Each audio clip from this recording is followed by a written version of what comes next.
Bonjour et bienvenue à ce deuxième épisode sur la série d'entrevues sur mon livre, Soleil natal, essai philosophique sur l'identité québécoise. Aujourd'hui, j'ai encore le privilège, le grand plaisir de recevoir une collègue, prof de français, prof de littérature au Cégep de Sept-Îles, Corinne Brousseau. Merci beaucoup d'être là avec moi aujourd'hui. Ça me fait plaisir. C'est un cadeau que tu me fais en venant puis en commentant mon ouvrage, parce que j'ai vraiment ce plaisir-là de pouvoir parler de mes idées, de mon essai.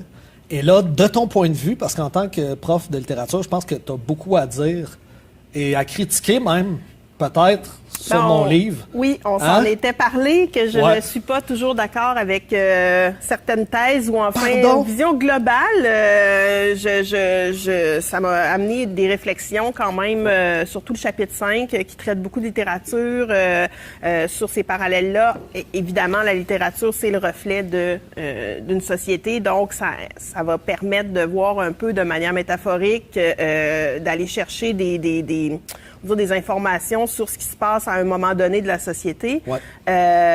Et ces interprétations-là, les liens que tu fais, je suis d'accord avec... ça m'a amené d'autres réflexions. Par contre, je trouve un peu optimiste vers la fin. Okay. Moi, je voulais savoir qu'est-ce qui t'a amené à avoir une conclusion qui serait, on va dire, oui, optimiste, disons-le. Oui, c'est que dans le fond, pendant tout le long du livre, c'est dans une hypothèse tragique que je suis. J'ai dit dans mon livre que j'avais besoin de cette hypothèse tragique-là. Un peu comme dans Ainsi parlait Zarathustra, j'avais besoin comme chameau de charger sur mes épaules quelque chose de lourd, de porter quelque chose de grave, comme pour espérer régler un problème dans la société. Essayer de mettre l'épaule à la roue, de mettre ma pierre à l'édifice.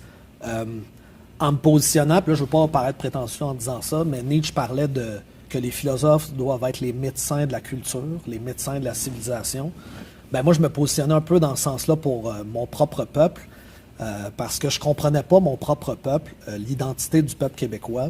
J'arrivais pas à la cerner, je trouvais qu'il y avait des contradictions, des paradoxes.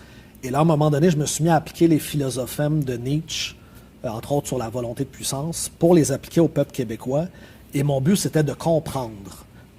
Et ça me faisait un bien énorme que de comprendre le peuple québécois. Mais après, on dirait que la compréhension, ce n'est pas suffisant. Est-ce que c'est le côté éditorial, le côté de vouloir se transformer, s'améliorer? Est-ce que c'est la résilience? Mais c'est sûr qu'en tant qu'indépendantiste, pour moi, il fallait que je trouve des solutions.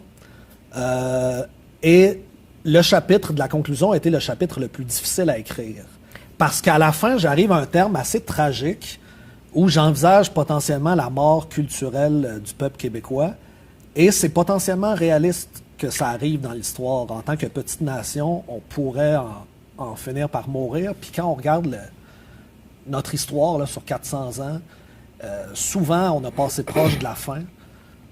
Puis ça pourrait tout à fait arriver. Mais on dirait que dans ma personnalité profonde, j'étais incapable de terminer sur une note tragique.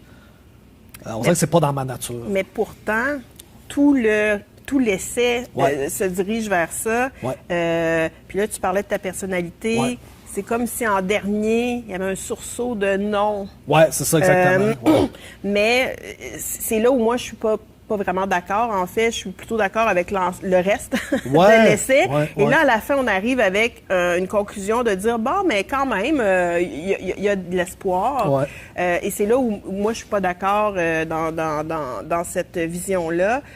Parce que tout ce que tu amènes pendant le reste de l'essai, pour moi, il y aurait eu matière à une conclusion plus, on va dire, plus défaitiste, négative, ou en tout cas, quand on regarde un peu la mondialisation, quand on regarde ce qui se passe partout dans le monde, les États, les États sont de plus en plus de plus gros États. On rapatrie des pays ensemble depuis les années 80. Mais de manière générale, il y a quand même cette idée-là d'homogénéisation. On essaie, tout le monde est pareil, on peut manger la même chose partout dans le monde. Donc, en quoi le Québec est différent d'autres petites nations qui sont dans ce nouvel ordre-là du monde. Donc, moi, je le vois comme ça. En même temps, je voudrais ne pas le voir de cette manière-là. Puis je pense que ton sursaut à la fin, c'est un peu de dire non, mais je veux pas. Tu sais, c'est comme si à la fin, il y avait vraiment un cri du cœur, je dirais, de non, c'est pas ça. Je pense que c'est bien dit. Il y a comme une espèce de cri du cœur, c'est je ne veux pas voir mourir quelque chose que je trouve si beau, extrêmement beau. Ne tuons pas la beauté du monde.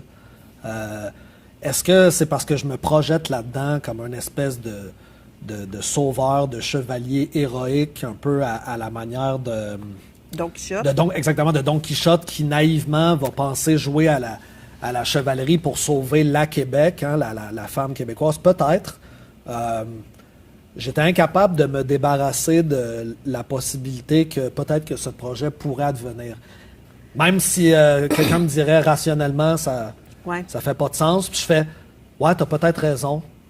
Mais l'espoir, quand même, c'est ce qui fait vivre. Hein? C'est une expression, l'espoir fait vivre. Donc, de penser que c'est possible, peut-être que c'est ça qui te permet de continuer à avancer de manière générale ou de se dire c'est peut-être possible, même si, au final... Ouais. Puis ça me dérange pas que certains accrochent moins sur la partie conclusion, puis trouvent ça plus pertinent les autres parties parce que ça permet une meilleure compréhension de notre identité. Tant mieux. Mais j'étais incapable de pas avoir cette conclusion-là, de pas en avoir une. Parce que même si, admettons, l'indépendance n'arrive jamais, c'est de redonner la dignité et la valeur intrinsèque au peuple québécois et surtout la légitimité de son existence. Parce que même encore aujourd'hui, je prétends que les Québécois ne croient pas à leur existence de façon légitime dans l'histoire.